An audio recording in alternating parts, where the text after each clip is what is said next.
세계 최고의 부를 쥐고 흔들던 록펠러 가문. 그 막대한 부의 상속자가 어느 날 가장 고립된 정글 속으로 흔적 없이 사라졌습니다. 1961년 6인이 섬에선 도대체 무슨 일이 있었던 걸까요? 마이클 록펠러는 뉴욕 마천루를 거니는 평범한 재벌 3세가 아니었습니다. 안락한 삶을 뒤로한 채 그가 선택한 것은 6인이 서먼시 부족, 아스마트족의 삶과 예술이었습니다. 그들의 독특한 나무 조각 문화에 마이클은 완전히 매료되었죠. 미지의 세계를 향한 이 순수한 열정은 곧 돌이킬 수 없는 비극의 씨앗이 됩니다. 1961년 11월 17일 마이클 일행이 탄 카누가 거친 파도에 뒤집힙니다. 해안에서 16km 떨어진 바다 한가운데였죠. 전복된 배에 매달려 공포의 밤을 지새운 뒤 그는 치명적인 결단을 내립니다. 내가 수영해서 구조대를 불러올게.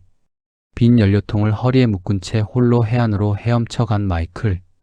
거친 물살을 가르는 그 뒷모습이 세상이 기억하는 그의 마지막이었습니다. 최고 갑부 아들의 실종에 세상은 발칵 뒤집혔습니다. 미국과 네덜란드 정부는 군대와 헬기를 총동원해 대규모 수색 작전을 펼쳤습니다. 하지만 바다와 정글을 이 잡듯 뒤져도 찾아낸 건 텅 빈 연료통 뿐이었습니다.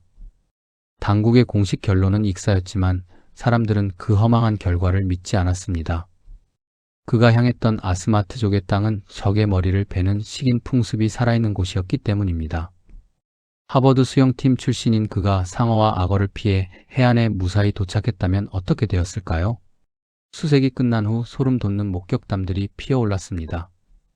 해안에 도착한 백인 청년을 원주민들이 찔렀다는 이야기, 은밀한 재단에 놓인 서양인의 두개골, 부족민들 사이에서 백인의 안경이 발견되었다는 증언까지 쏟아졌죠. 과거 서구인들에게 탄압받았던 아스마트족이 신성한 영토를 침범한 이 젊은 이방인에게 가혹한 복수를 했던 걸까요? 모든 진실은 빽빽한 정글과 무거운 침묵을 지키는 부족민들 사이에 영원히 묻혀버렸습니다. 인류의 시원을 향한 순수한 갈망이었을까요? 문명인의 오만이 부른 저주였을까요? 막대한 불을 쏟아붓고도 끝내 살 수 없었던 단 하나의 진실. 마이클 록펠러 실종 사건은 여전히 20세기 최고의 미스터리로 남아있습니다. 우주에서 가장 기묘한 별 하나가 천문학자들을 충격에 빠뜨렸습니다. 그 빛이 도저히 설명할 수 없는 방식으로 사라졌기 때문이죠. 혹시 외계인의 거대한 건축물이 있는 건 아닐까요? 오늘은 전 세계를 발칵 뒤집은 일명 태비의 별 KIC 846만 2852 이야기입니다. 외계 행성을 찾을 때 가장 흔히 쓰는 방법은 빛의 변화를 관찰하는 겁니다. 행성이 별 앞을 지날 때 별빛이 미세하게 줄어드는 현상을 포착하죠. 목성처럼 거대한 행성이 태양 앞을 지나가도 빛은 겨우 1% 어두워집니다. 변화의 주기도 시계 토디바퀴처럼 규칙적이어야 하죠. 그런데 2015년 케플러 망원경 데이터를 분석하던 보야지안 연구팀은 충격적인 기록을 발견합니다. 1470광년 떨어진 이 별의 밝기가 무려 22%나 뚝 떨어진 겁니다. 행성이 만들 그림자 크기가 아니었습니다. 게다가 규칙성도 전혀 없었습니다. 밝기 변화 폭과 간격 모두 제멋대로였죠. 마치 형체를 알 수 없는 거대하고 불규칙한 무언가가 별 앞을 때 지어 가린다는 뜻이었습니다. 행성이라면 절대 불가능한 일이었죠. 과학계는 발칵 뒤집혔습니다. 소행성 충돌 등 온갖 자연적 가설이 쏟아졌지만 22%라는 엄청난 밝기 감소를 설명하지 못했습니다. 그때 한 천문학자가 소름 돋는 가설을 제기합니다. 만약 자연현상이 아니라면 어떨까?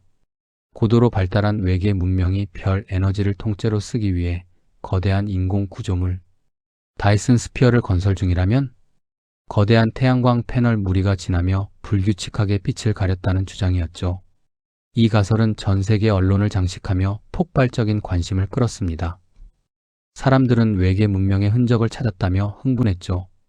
수많은 천문학자들이 진실을 파헤치려 강력한 전파 망원경을 이별에 집중시켰습니다. 이후 더 정밀한 관측이 이루어지며 미스터리는 새 국면을 맞습니다. 관측 결과 별빛이 가려질 때 모든 빛이 똑같이 줄어들지 않고 특정 파장의 빛이 더 많이 가려진다는 사실이 밝혀진 겁니다. 거대한 인공물이라면 모든 빛을 똑같이 가렸어야 했죠. 결국 현재 과학계가 내린 가장 유력한 결론은 우주먼지입니다. 거대한 해성 무리가 파괴되며 발생한 엄청난 양의 먼지구름이 별 주변을 맴돌고 있다는 게 가장 합리적인 설명입니다. 외계인의 다이슨 스피어는 아닐 확률이 높지만 태비의 별은 여전히 우주가 상상 이상으로 기괴하고 역동적인 곳임을 증명합니다. 1470광년 박기이한 우주쇼는 과연 끝난 걸까요? 아니면 합리적 의심 넘어 우리가 이해 못할 무언가가 숨어 있는 걸까요? 판단은 여러분의 몫입니다.